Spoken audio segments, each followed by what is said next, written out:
ফেসবুকে আমার সন্তানের ছবি পোস্ট করি, অনেকে নিষেধ করে, বলে এর মাধ্যমে নাকি নজর লাগতে পারে। আসলে কি নজর লাগে? এতে কি বাচ্চার ক্ষতি হতে পারে? হ্যাঁ, বদনজরের বিষয়টি সম্পর্কে নবী সাল্লাল্লাহু আলাইহি ওয়াসাল্লাম হাদিস রয়েছে, আল আইনু হাক্কুন, বদনজর এটি সত্য। ফলে আপনি সন্তান, সুন্দর কোনো সন্তান, ফুটফুটে সন্তান, শিশু, বাচ্চা বা আপনার আকর্ষণীয় কোনো কিছুর যদি মানুষের সাথে শেয়ার করেন, বিশেষ করে বাচ্চাদের ক্ষেত্রে অনেক বেশি হয় বদনজর। মানুষের এই জাতীয় বিষয়ে বদনজর এটি সত্য। বদনজরের কীভাবে ক্ষতি হয় বা এটার টেকনোলজিটা কি, আল্লাহ তাআলা ভালো জানেন। যে একটা মানুষ রাক্ষসী নজরে যদি দেখে, যদি সে দেখে আপনার হিংসাত্মক নজর দেয়, তাহলে সেক্ষেত্রে এটাকে নজরে হাসেদ বলে, বদনজর বলে। এর ফলশ্রুতিতে ওই বাচ্চা অসুস্থ হতে পারে, ওই বাচ্চার রোগ লেগে থাকতে পারে। আপনি ক্ষেতের ফসল দেখে কেউ যদি রাক্ষসী নজরে দেখে, তাহলে বদনজর লাগতে পারে। এগুলো স্বাভাবিক একেবারে।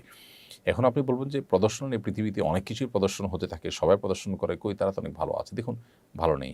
অনেকে অনেক দিক থেকে ক্ষতিগ্রস্ত, সেই ক্ষতির কারণ হয়তো এই বদনজর, কিন্তু তিনি হয়তো টেরও পাচ্ছেন না। তো কিভাবে এই বিষয়টা কাজ করে যে একজন রাক্ষসীর দৃষ্টিতে তাকালো আর আরেকজনের ক্ষতি হয়ে গেল, কিভাবে হতে পারে?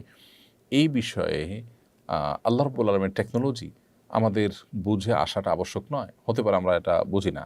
অনেক টেকনোলজি কিন্তু আমাদের বোধগম্য নয়, কিন্তু সেটাকে আমরা অস্বীকার করি না। ঠিক এটাও সেরকম।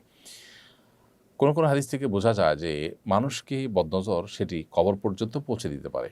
আর একটি ওঁট, আকর্ষণীয় একটি প্রাণী, সেটি যদি কারো বদনজরের কবলে পড়ে, তাহলে সেটিকে মৃত্যু পর্যন্ত নিয়ে যেতে পারে। অর্থাৎ সেটা এমন পর্যায়ে অসুস্থ, রুগ্ন হয়ে যেতে পারে যে বাধ্য হয়ে মানুষ জবাই করে সেটাকে খেয়ে ফেলেছে। এরকম পর্যায়ে যেতে হতে পারে ওটের যেভাবে জবাইয়ের পদ্ধতি, অর্থাৎ নহত্যার মাধ্যমে। তো যাই হোক, বদনজরের বিষয়টি সত্য, এটি আমাদের অস্বীকার করবার কোনো সুযোগ নেই এবং বিশুদ্ধ হাদিস দ্বারা এটি প্রমাণিত।